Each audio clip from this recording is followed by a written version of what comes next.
السلام علیکم ورحمۃ اللہ وبرکاتہ۔ بسم اللہ الرحمن الرحیم۔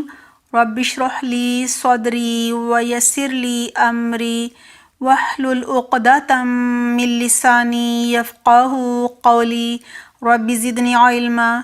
ہمارا آج کا ٹاپک ہے کیا میوزک حرام ہے؟ آج کے زمانے کا سب سے بڑا فتنہ میوزک ہی ہے۔ ایک انسان کھائے پیے بغیر، ہوا کے بغیر زندہ نہیں رہ سکتا۔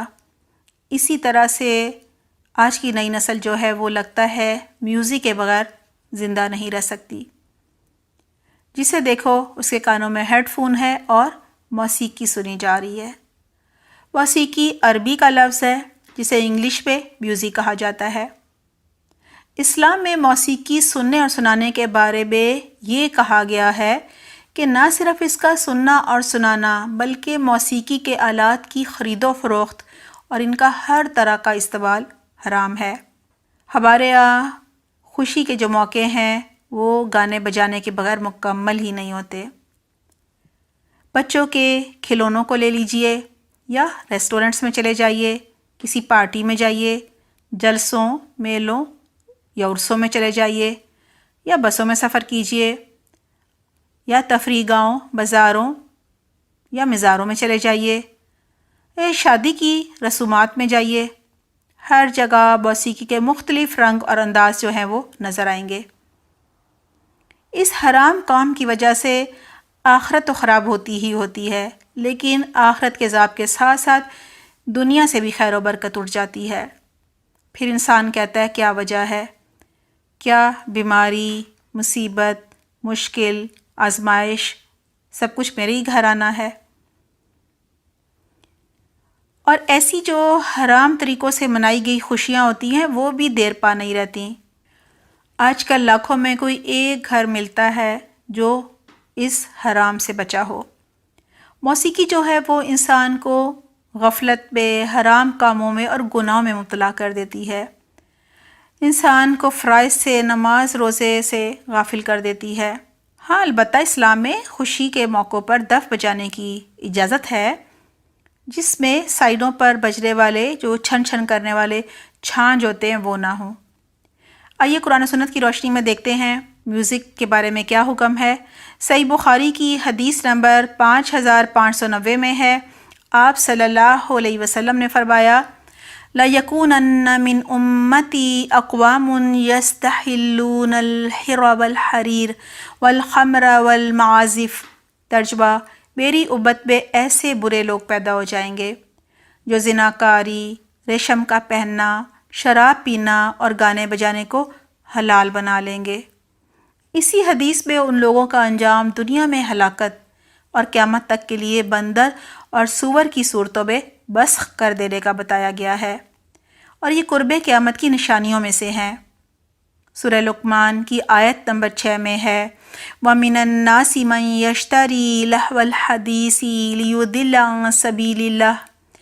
عَن سَبِيلِ اللَّهِ بِغَيْرِ عِلْمٍ وَيَتَّخِذَهَا هُزُوًا أُولَٰئِكَ لَهُمْ عَذَابٌ مُّهِينٌ۔ ترجمہ ہے، اور لوگوں میں سے ایسے بھی ہیں جو ایسی چیزوں کو خریدتے ہیں جن کے ذریعے بے علمی کے ساتھ لوگوں کو اللہ کی راہ سے بہکائیں اور اللہ کے دین کا مذاق اڑائیں۔ یہی وہ لوگ ہیں جن کے لیے رسوا کر دینے والا عذاب ہے۔ عبداللہ ابن مسعود رضی اللہ عنہ اور عبداللہ ابن عباس رضی اللہ عنہ فرماتے ہیں، اس آیت میں لہو الحدیث سے مراد گانا بجانا ہے، کیونکہ آلات کی طرح شاعری کو انسانی آواز میں گا کر بھی سر پیدا کیے جاتے ہیں۔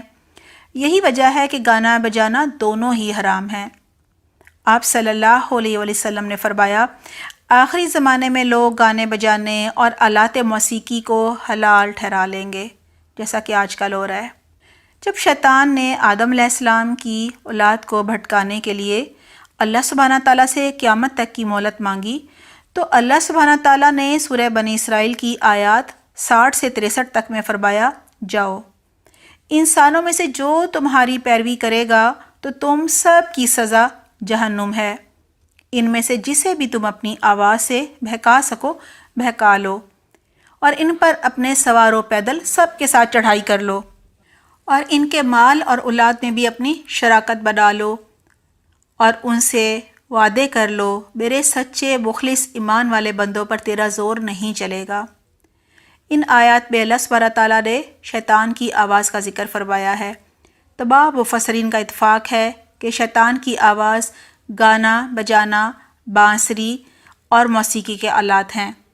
آج ہر مذہب کے جو لوگ ہیں وہ اعتراف کرتے ہیں کہ موسیقی اور شیطانی قوتوں کا استعمال کر کے انسانیت کو جسمانی، روحانی اور ذہنی نقصان پہنچایا جا سکتا ہے۔ کسی زمانے میں حرام سننے کے لیے گانے والے اور گانے والیاں بلائی جاتی تھیں یا جایا جاتا تھا، لیکن ہماری یہ بدقسمتی ہے کہ یہ سب گانے بجانے ٹی وی، موبائلز، کمپیوٹرز، سی ڈیز، ڈی وی ڈیز، MP3 اور ہیڈ فون کی شکل میں اور دیگر کئی آلات کی شکل میں ہمارے گھروں میں، ہمارے بیڈ رومز میں، بلکہ ہمارے کانوں تک پہنچ گئے ہیں۔ آئیے دیکھتے ہیں موسیقی کی 3 اقسام کون سی ہیں۔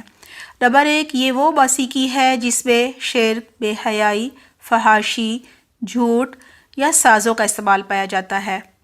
آج کل 90% موسیقی اسی قسم کی ہوتی ہے۔ اس کے حرام ہونے پر سب علماء کا اتفاق ہے۔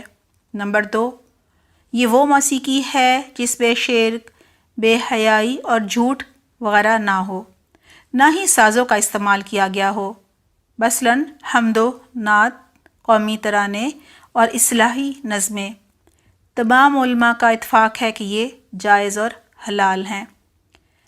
نمبر 3، یہ وہ موسیقی ہے جس میں کوئی اخلاقی قباحت نہ ہو مگر سازوں کا استعمال کیا گیا ہو۔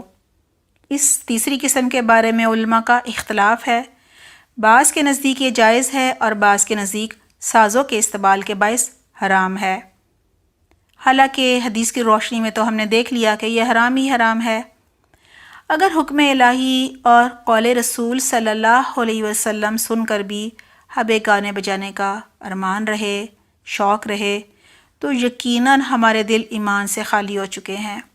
ہمارے دل اللہ اور رسول صلی اللہ علیہ وسلم کی محبت سے عاری ہو چکے ہیں۔